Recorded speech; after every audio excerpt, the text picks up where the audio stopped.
Mwami Mugambe abantu babeera ku makubo ku macha. Imagine okuva ennaku z'omwezi nga 27 omwezi ogw'omunaana 2020 tebafunanga yadde n'ekikumi. Bwe baba bakifuna g'olina akakiso oli mukulembeze osobola okujjano n'okiriyalinga empewo.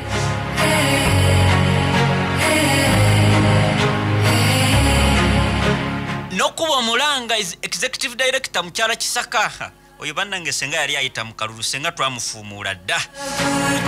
Senga twamufuumuula dda naye akageri kekiri nti President Yoweri Kaguta Museveni yamulonda. President ayinza okuba mumativu n'emirimu gy'omukyala ekyo tetukinaako buvunaanyizibwa si ffe tumulonda. So ekitongole kya KCCA mutunule mu nsonga z'abaana bano oba abakozi bano abeera ku nguudo naddala mu kitundu ky'e Nakawa ng'amaze okufuna information. Meya Mugambe bakansala mwenna ndowooza n'abaka ba Parliament Honorable baani abatwala Nakawa. Honorable muganda wange Engineer bali mwezo nsubuga ensonga z'abaana abo oba abakyala n'abaami.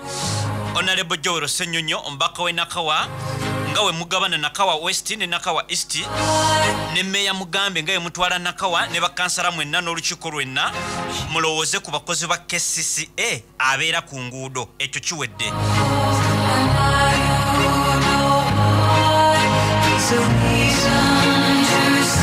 Kimanyi temwagala bajje mawulire naye nze sina kyakkola. Era we mutegeera ajja mawulire naye nze ogwange gwakola kunoonya investigative work. Mu investigative journalism tufuna akakiso batufuna akaddi ne tunoonyereza ensonga mu deep kwega mu buwanvu. Tuva nsobola okujjano n'enkuwa date nti okuva ennaku z'omwezi 27 omwezi ogw'omunaana biki byonna ne mbikuwa ate nembirekayo olwakadde. So musasule abantu bano akasente wekaba tekaliiwo mu bagambe nti bannange tukyabakolako. Bayina family ez'okulabirira nga mmwe bammeeya n'abalala bagundi bonna gamba minisita baani n'ekifuba bo balinnya ennyonyi ne bagenda ne bafuna obujjanjabi. Ngamba Professor Lumumba ebigambo bye.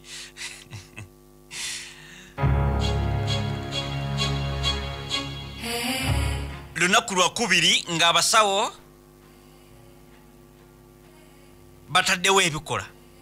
However mu mateeka gabafuga balina okulekawo ky'oyinza okuyita oba exit gundi nti bonna tebasobola kugenda ku gundi, tebasobola kudeclaringa kye bayita total gundi strike.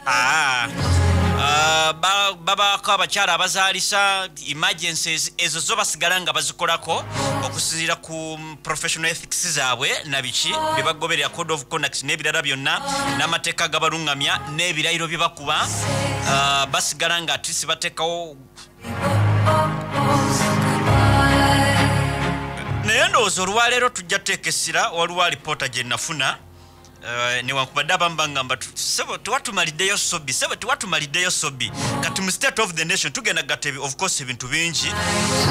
Alipoota ya Minister Jane Ruth Acheng kati nga mbaka wa Parliament gye yasoma omwezi gwali gwa 10 genda kujjukira ne date yagisoma ku floor ya Parliament ng'alaga state of our health system oba sector n'atandika mbu ku government eyina enteekateeka buli district ebeere n'eddwaliro eddene era n'atugamba ku district 136 district 75 tezirina ddwaliro eryo.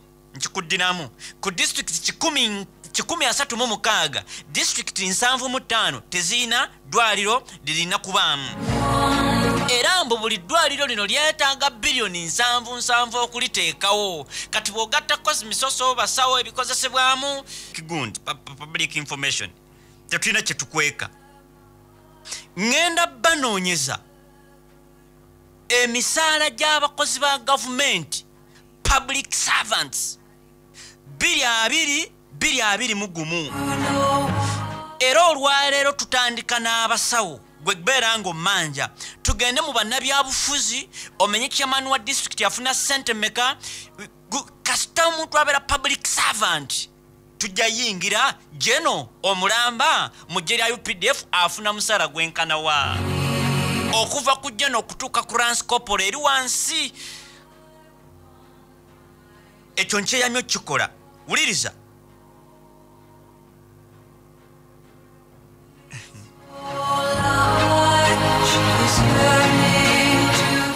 ndoziraba tunatuuka ku byamagye tujja tandika oba katoba tumubalirewa oba ndoza tumuteeke mu bannabyabufuzi leaders Mwami Tibuhaburwa Yoweri Kaguta Museveni kubanga afuna obukadde 3.6 ng'omusaala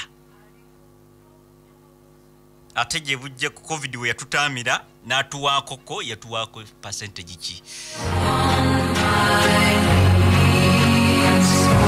ku kasente ka katono n'atuwaako era yagamba it's not all about sente musaala you challenge my power kale nfuna kasente challenging obuyinza bwange bw'ojja okukakasa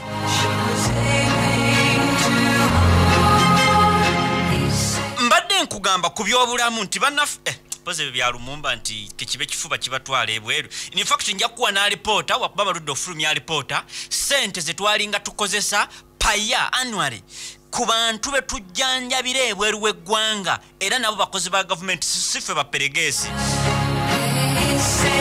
mbadde nkugamba okusinzira ku nteekateeka za gavumenti eno buli district erina okubeera n'eddwaliro tulina district 13 mekwezo district 75 tetuliina tulina constituencies ndooza ziringa 5 mu kati ku constituencies ezo nazo zirina okubeera n'amalwaliro tulina constituency 135 teziina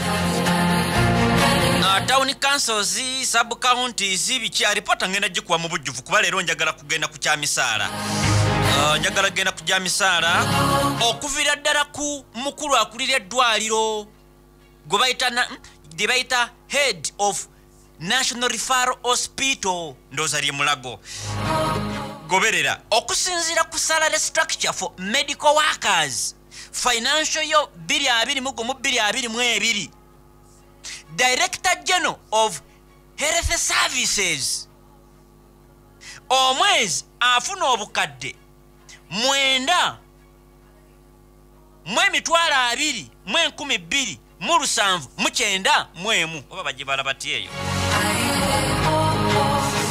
omwezi kitegeeza agenda okumalako omwaka nga kasente kanji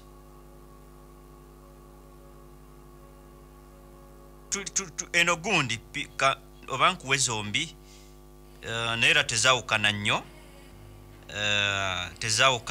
eya 22 ne 22 naye wuliriza buwuliriza Director General of Health Services oba mbakuwe n'amannya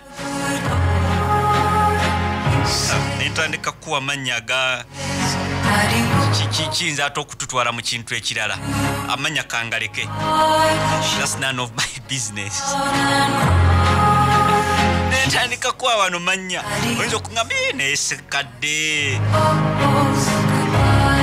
okikozesa fitina awo tuvuddewo Director General of Health Services Director National Referral Hospital akulira eddwaliro lya National Referral Hospital Mulago mumanyi bulungi afuna obukadde 8 buli mwezi 26,776 Director Regional Referral Hospital oli Director National Referral Hospital kati ono twogera ku Director Regional Referral Hospital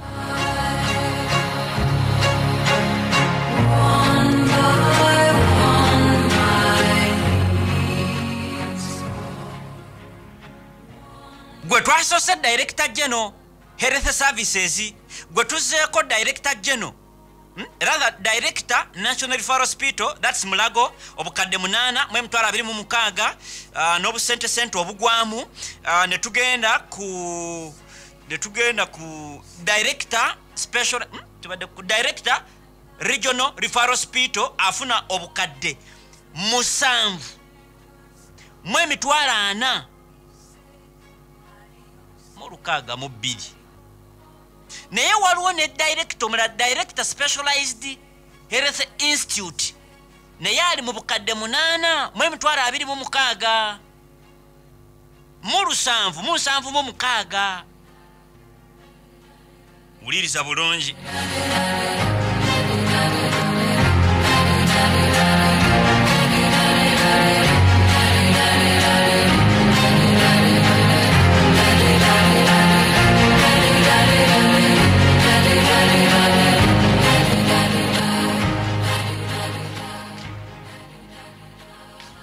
abo be ba director ebitiibwa biriko in fact balina ne ba deputies baabwe balina ba deputy buli gwowulira gwenjogerako alina deputy oba mumyuka ow'emulago alina mumyuka buli fo kirimu naye tutunuulidde bano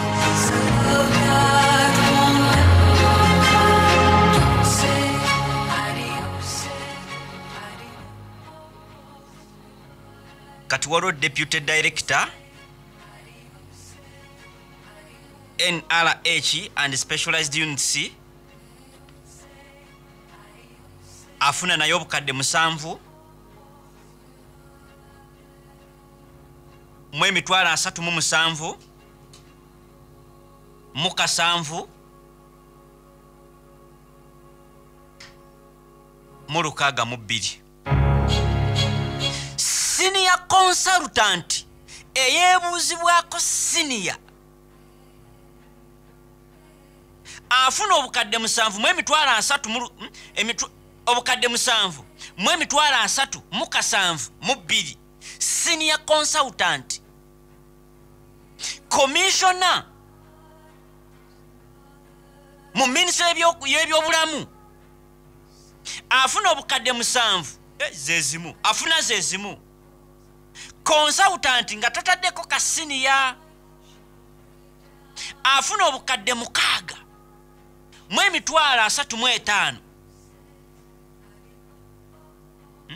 35 taweza 35 obukadde 6 mu 3,15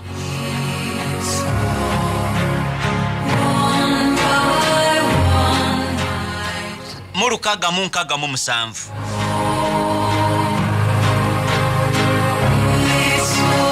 simanyi oba abo mubategeera oba mutegeera bano abalala kansoke enkweya bano abalala nti omusawo kansoke mitemeteme mu byotegeera then tebiri gwe kyotategedde kireke naye bino bikulu byogenda kubitegeera nti akulira eddwaliro ly'emulago National Referral Hospital afuna obukadde bwenkugambye 8 Regional Referral Hospital obukadde 7 n'obusente obugwamu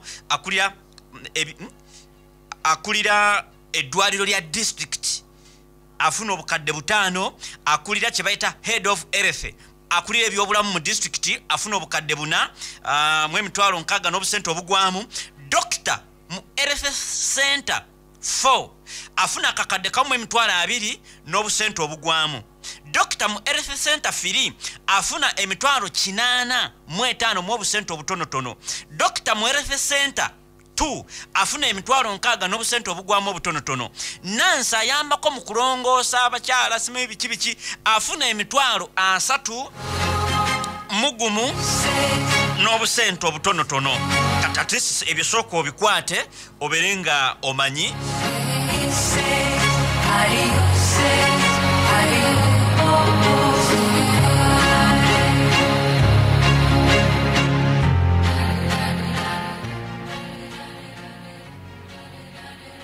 wakati eno mulimu ebitiibwa bingi waliwo district health officer district health officer obukadde 4,60 zafuna assistant commissioner district assistant commissioner naye nabeera ku bukadde 4,60 assistant commissioner nursing nabeera ku bukadde 4 principal medical officer oba principal dental surgeon and medical officer special grade afuna bali wakati oba wakati wa bukadde buna mwemitwa bukadde buna n'ekitundu n'obusente obugwamu waliwo beta assistant district LFA officer afuna obukadde busatu n'ekitundu waliwo gwe tuyita other medical personnel muchi bamitota naye abeera wakati afuna obukadde busatu n'ekitundu ono bamita senior medical officer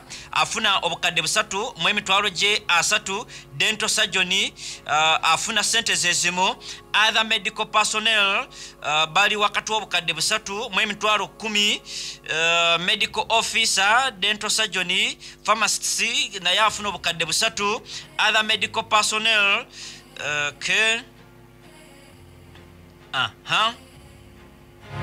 tukiridde eyabasawo nkutemedde simanyi oba olina omusawo gwotategedde sente ze bwe tunaatuuka kuba lecturers public universities 221 ogenda kulanga vice chancellor afuna obukadde 20 deputy we 17 kati then tukirire kati tuli kuba salary structure for medical workers mwaka guno 2022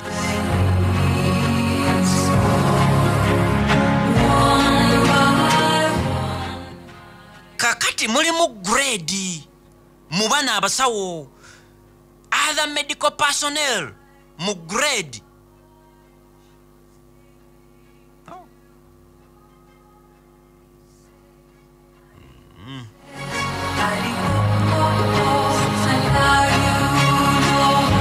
kiringa n'abasomesa tugenda basiŋŋaana mu grade n'ejo abasomesa ngenda gikuwa nkugambe bw'obeera ku grade bweti fuba nnyo tuke ku grade bweti because gy'oyongera okweyongera ku grade n'akasente keeyongerako. Salary structure for local government political leaders 2022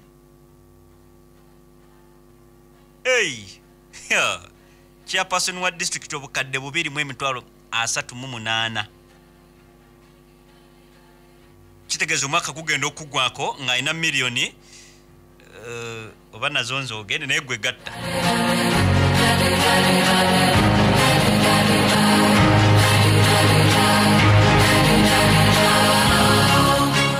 obukadde 2 buli mwezi mu emitwalo 38 era temubapiika ssente bambi awo tujja kutuukawo just nkuwaako mpanjo otegeere nti mbiina meya wa municipality akakadde kamu emitwalo 19 meya wa municipality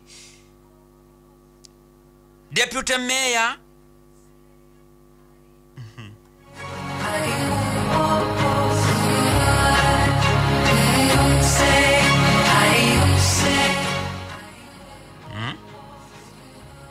nzija sente ziri mu aviation werera omwana agendeyo okwo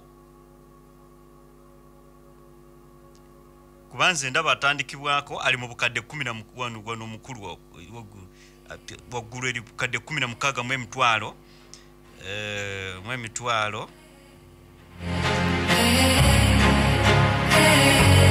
obukadde 16 mu emitwalo 8 mu emitwalo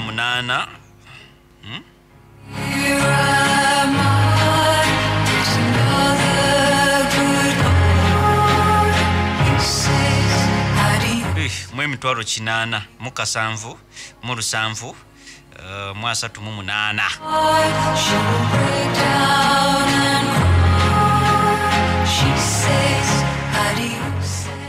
tujja tuukako mu balamuzi manya abalamuzi bano bekolera gundi bekolera etteeka nti chief justice yavaako but katulebe naye afuna half of the salary of the incumbent over the current chief justice sente chief justice mukwano gwa Kyagulanyi Ssentamu Alfonso Winnie afuna oli eyawummula afuna kitundu kuzo ne facilitation na biki byonna bena eriteeka be baali ekolera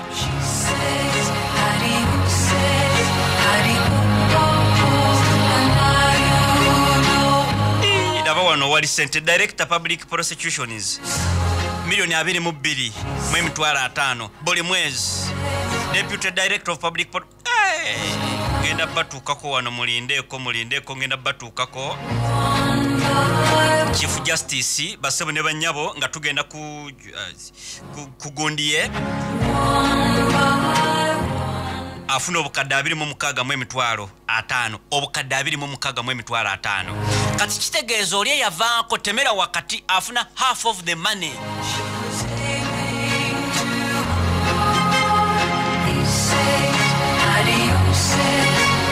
Abakulira obukiiko commissions ezo ogenda kumanya sente ze bafuna bali mu bukadde 2 mu jasa abakulira obukiiko ogenda kumanya gundi kyendera jengendo kuwako. Abamaje tugenda tandikira ku ranka ya General Yoweri Kaguta Museveni. Simanyi oba afuna sente nga General tena afuna wali oba afuna kozimu tebatera afuna misale 2.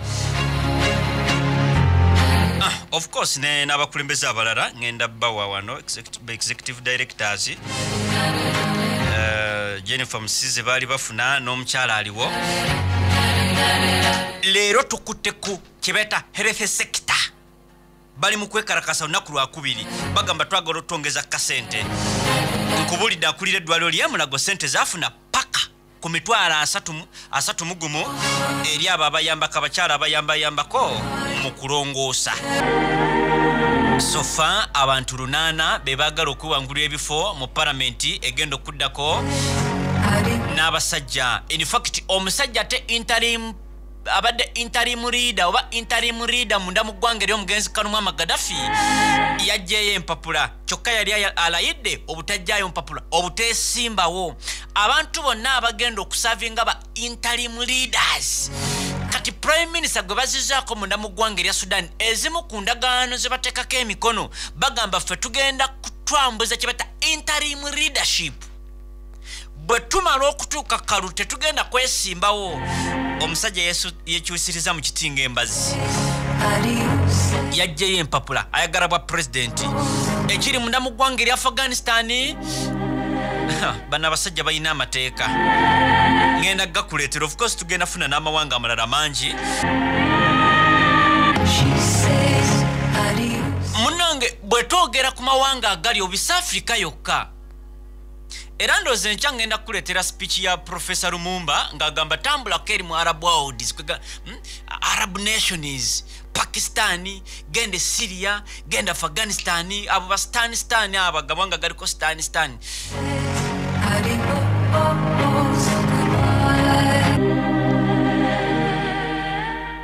Kati wuliriza katono nnyo kakyanga abasajja ab'ettabbu bawamba munda mu ggwanga erya Afghanistan abataliban baze babaga amateeka ag'enjawulo. Katuliza agasembyeyo amateeka agasembyeyo agafulumiziddwa over the weekend gaweze abakyala ndoka tugire tu abakyala bonna ababadde balabikira ku TV oba mu drama ku kintu kyonna munda mu ggwanga erya Afghanistan togenda kuddamu kukkirizibwa kulabikira ku TV oba ku social media ng'ekifaananyi kyo kitraining oba nga kiri nga teweebisse ku mutwe nga toyambadde paka eri wansi ku bigere. Ne bannamawulire abakyala bagambye ate si bagenda bagoba. Female journalists and presenters have been ordered okwambala ebintu ebituuka eri ku bigere byonna nga bajja ku screen ku TV.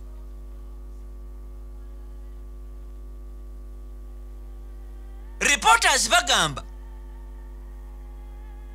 nti newankubadde abantu bano tebabadde specific naye orders zaabwe zo ziba zikola.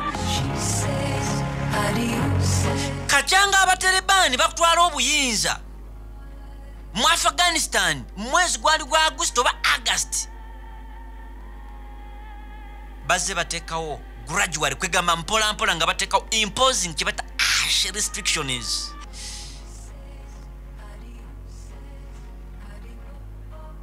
abasajja batwala obuyinza oluvannyuma lw'okuba Kabulu eyali president ebiseera ebyo n'adduka munda mu ggwanga. Bw'atuuka okwewozaako lwaki yadduka munda mu ggwanga eryo yagamba n'adduka to avoid kye beta bloodshed, otherwise senga natandika kujjayo omundu kukubagana abantu abaalifudde basaalumanya ne banaalumanya baali badde bangi.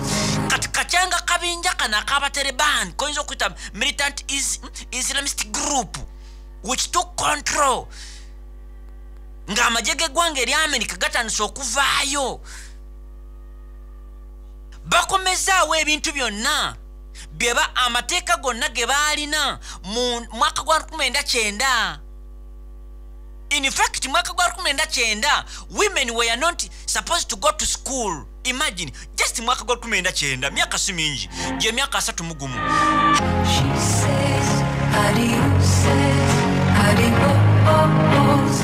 Kati over the weekend amateeka new rules 8 gayisibwa bagamaze okukakasibwa Taliban kibata guidelines bagayisiza ku TV y'eggwanga ne bagakakasa. Muno mulimu they include banning of films considered against the principles of Sharia law oba Islamic law. Filimu zonna ze balaba nga ziri contrary ku principles z'Obuyisiraamu oba amateeka g'Obuyisiraamu baziweze. Footage oba ebifaananyi ebiraga men exposing bakita batya oba oli musajja oba oli mukyala mulimu ebitundu ku mubiri bibaganya okuddamu okulaga kekibe kifuba. Tobanyumiza nti ate mbadde nzanya firimu ate mbadde nkwata vidiyo byonna babikanye. Wuliriza abataliban bataddewo etteeka ekkakali ku kye bayita foreign films promoting foreign culture values oba cultural values. Bino byebirina munda mu ggwanga erya North Korea kekibe kitabo simu ekyogera ku democracy ne Bible munda mu ggwanga erya North Korea tekkirizibwa. Singa bakukwata ng'olina Bible bisimanyi otandise okusabisa abantu okukkiriza Mukama Katonda rather than okukkiriza mu supreme leader, bakukwata ekibonerezo gw'onyumizaako abantu bo nti eddiini tekkirizibwa munda mu ggwanga erya North Korea. Mwenna mulina kuteeka ekitiibwa n'okukkiriza mu kye beta supreme leader. Ekyo kiri munda mu ggwanga erya North Korea tebakkiriza Bible. Teri kitabo kyonna kya ddiini si Quran si ki ekikkirizibwa munda mu ggwanga erya North Korea. Bano bagamba ebitabo byonna firimu zonna ezipromotinga foreign culture oba values eziri foreign should not be broadcasted. Tebikkirizibwa kugenda ku TV kutwala mu masomero byonna tebikkirizibwa. Wuliriza paka n'olunaku olwaleero kakyanga abasajja abataliban toba kati mbuusabuusa entegeera yaabwe. Kakyanga abasajja abataliban bayingira mu bukulembeze oba bawamba obukulembeze bakola decision to order girls and younger women to stay home from school. Era ne kigenda ku record mu nsi yonna in the whole country in the world. Ly'eggwanga erisoose okugaana half of its population from getting education. Aboola abato baga tukyabalowoozaako bamugenda ku ssomero oba temugenda ku ssomero. N'emirimu baabajjayo okugyako abaali bakola emirimu egy'obukugu. Kati ne weebuuza senga tebagenda ku masomero ofuna bukugu obwo kufuuka basawo.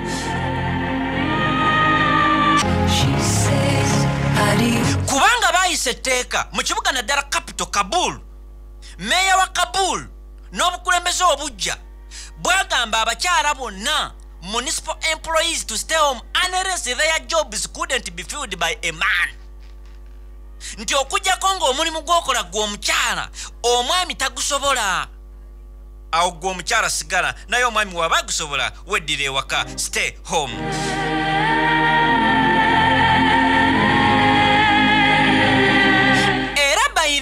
olw'okuba baali bakyagala recognition okuva mu international community bagamba their decision to restrict women obutagenda kusomera n'okukola emirimu it was temporary paka n'olunaku olwaleero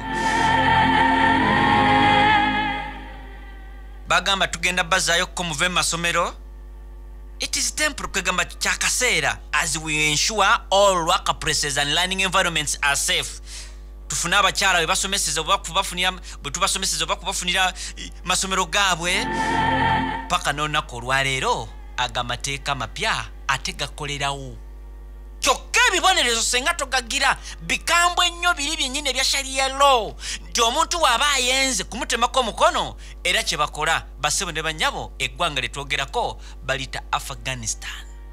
Abasajja baali wamba ebbanga siddene kasita bawamba ekibuga kye bayita Kabul ne bajja mu bukulembeze. Agamateeka basebo ne bannyabo ensi egaana abakyala ogenda ku ssomero completely mutule waka ensi namba neegaana abantu oba abakyala okubanka emirimu gye bakola okugjako egy'omufumbiro. Kati ensi twali twasigazeemu sofa mu nsi yonna ebintu byonna bisobola okubeerako restrictions naye eriyo ebintu byolaba nga tebikyakolebwa nga tekuli just restrictions naye nga kwegamba nga byewuunyisa. Tubadde tubimanye munda mu ggwanga lya North Korea mu dakiika emu wuliriza bino bikulu tubirifaringe ku mateeka gano abasajja abakabulu abawamba Kabul Afghanistan ge baleeta munda mu ggwanga lya North Korea. Listening to foreign music okulaba film in a foreign language are considered criminal activities. Bino byati kino kyatukibako mu mwaka gwa 2015 Kim Jong-un issued a decree to scrap all tapes CDs zonna which had kugamba ennyimba zonna biki era bakuwa ekibonezo senga bakusanga owuliriza oluyimba oluyingiddwa obuyingizi munnamuggwanga lya North Korea okukwata ne CD oba teepu ng'eriko ekintu kyonna oba film simenyi gently simanyi biki ano diswaziniga. Kati mukuwa ekibonerezo bakuwa the sentence depends on the place of origin of the film oba music. Bwe bakwata ng'olaba movie ey'omu America they execute you bakutta okujja kuolaba eya China bakuwa ekibonerezo kisaamusaamu kubanga China ba allies baabwe okitegedde kiri munnamuggwanga lya North Korea nakatuwa ekiri oba nkikuddiremu nti we bakwata ng'olaba firimu ey'omu America American movie eyinza okuviirako okuttibwa kyokka okulaba ekiyindi oba Indian movie oba film bakusiba busiba imprisonment.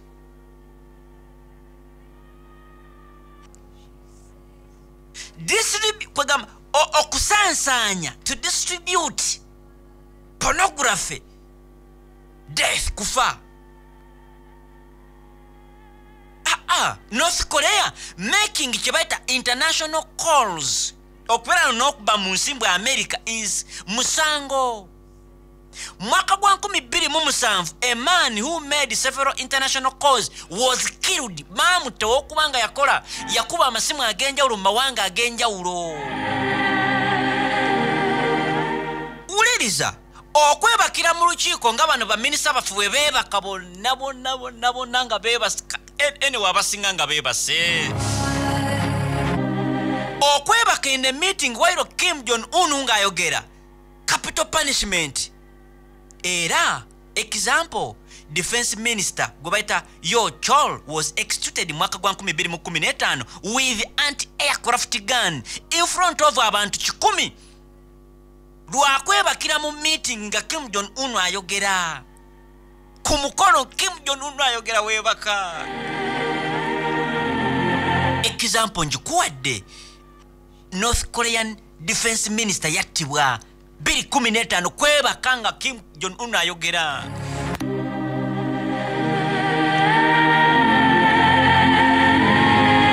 Ekintu kyonna anything that disrespects the family of Kim Jong-un considered as an act of tukitete gundi yasobola okukyogera obulungi mukasambidde ow'oluzungu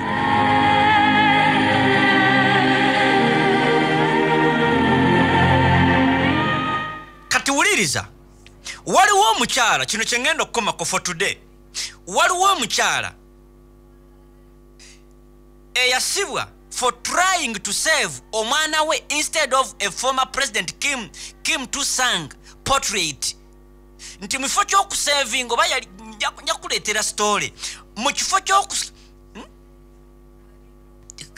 kankakuwe konna nti omuyaga gwagenda ne gujja empewo dust biki omukyala yalina omwana omuto portrait ekifaananyi kye yaliko president w'eggwanga founding father ne kigwa instead of okusavinga ekifaananyi omukyala yasooka ku mwana n'asibwa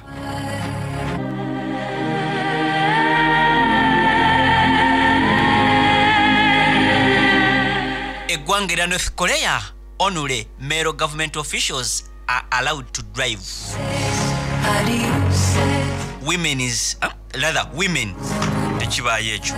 Women are not given permission to drive. Abachara, women mu North Korea tebawa permission kuvuga. Even nokola nga ba traffic officers tebakola.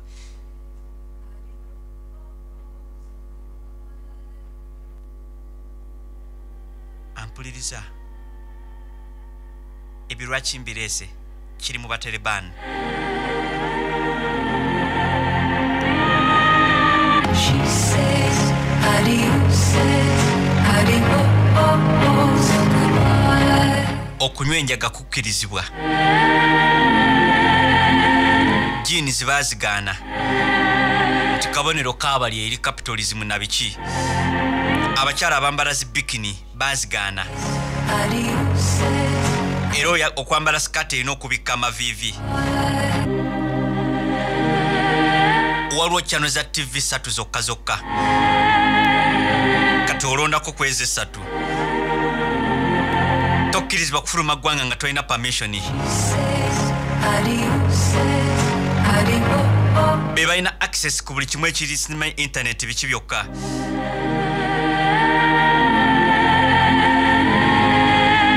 government yekusalirawo professional gyogenda okukola ku university nti gwe tukunoonyerezaako tetukugenda kukkiriza kusoma by'amawulire era nokkakkana n'okikola ababata if you don't comply bakutwala mu campus n'okola forced labor government esobola okusalawo wajja ogenda okubeera okusinziira ku mbeera yo n'endabikayo omwavu tebamukkiriza mu kibuga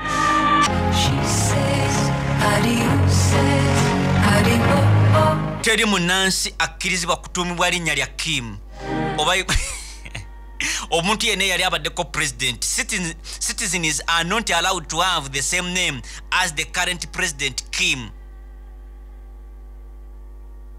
Buli muntu yatuumibwa Kim bamuletera okukyusa amannya ge ngano nze Yoweri nze Kaguta nze Tibuhaburwa full figure yazaala omwana asime Yoweri nedda litebiriyo freedom of religion Western religion practices and literature be forbidden. People who distribute Bibles have been executed in public. Biri 14 America gobata Jeff Bamitanga Jeff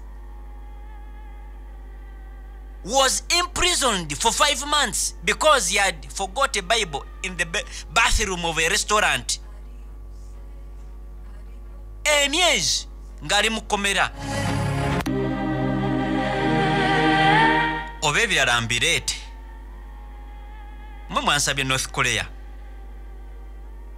nga eri omugenzi Kanumwama Gaddafi mu dakiika emu yokka Libya's interim leader yamaze okujjayo empapula yesimbewo interim minister has registered as a presidential candidate joining abasajja nga Saif al-Islam Gaddafi, the son of former dictator Kanumwama Gaddafi. Akokateka ko former dictator Nachemalira mutabani wa Nachemalira Kanumwama Gaddafi yajjayo empapula 5-star General Field Marshal Khalifa Aftali Warlord yajjayo empapula abo basatu. Abdul Hamid yatekinze decision ono yabadde interim prime minister n'agamba njagala kuvuganya mu kalulu akabaddewo akagendo bere na kusomesa nga 24 December. Kino kyalesewo okutya because azimbye network kyokka nga ye incumbent yandikwata mu kalulu. Omusajja ono yateekateeka ayina enteekateeka z'abadde atambuza mu gundi yonna bagiyita 372 economic and infrastructure projects all over the country under the umbrella return to life. Tukomewo eri obulamu oba tukomyewo obulamu. Munda mu ggwanga eri omugenzi Kanuma Gaddafi mbu amanyikiddwa nnyo.